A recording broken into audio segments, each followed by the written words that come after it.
Hello বিয়ান, আসসালামু আলাইকুম। তো আমি একটা গরুর মাংস পাকাইতেছি। এটা হচ্ছে কোরবানির মাংস। আমি দীর্ঘ 5 বছর পরে আমি বাংলাদেশে আইছি। হ্যাঁ, এবার কোরবানির মাংস আমি রান্না করতেছি 5 বছর পরে। তো সৌদি আরবে যে আমি থাকছি, সৌদি আরবে কিন্তু আমি জানেন এই সৌদি আরবের ঘরে কিন্তু গরুর মাংস তারা কিন্তু আরবিয়ানরা কিন্তু খায় না। আমি যেহেতু আরবের ঘরে ছিলাম, তারা বেশিরভাগই দুম্বা জব করে আর উৎসব করে, তবে হ্যাঁ গরুর মাংস খাই না। তো অনেকদিন পরে ঈদের দিন আমি আজকে গরুর মাংস পাঠাতেছি।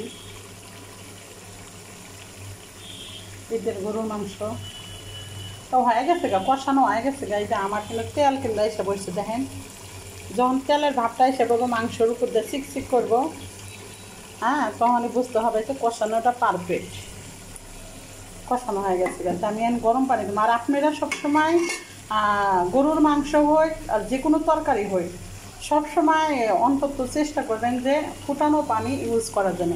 যদি আপনারা ঠান্ডা পানি ইউজ করেন, তাহলে কিন্তু তরকারির যে একটা স্বাদ ওটা কিন্তু অর্ধেক হয়ে যাবো গা, মানে নিচে নেমে যাবো গা। এই কারণে সবসময় চেষ্টা করবেন গরম পানি ইউজ করার জন্য, ফুটাইয়া তারপরে পানিটা দিয়ে দেবেন। তা আমার কিন্তু পানি হয়ে গেছে, আমি একটা কেটলে পানি বসাই দিচ্ছি। আমি আবার পানিটা দিয়ে দেবো।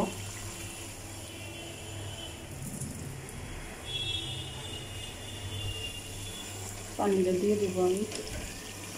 আমার একটা জিনিস সবসময় খেয়াল থাকে না, এই যে মার্কেটে যায় কিন্তু লেট থাকে না, এই লুচিনি কেনার কথা মনে থাকে না হাঁড়ি ভাতের দরকার। তা আমি গরম পানিটাকে নিয়ে ইউজ করতেছি।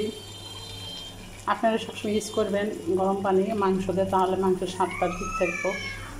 তাই নিয়ে দিয়ে পাকাইতেছি না, বেশি দেবো না, কারণ কোরবানি মাংস এমনি সিদ্ধ হয়ে যায়, অল্প আগুনই সিদ্ধ হয়ে যায়। কারণ যেহেতু এটা হাতের মাংস, কোনো ভেজাল নাই, এখানে আমি অল্প করে দিলাম।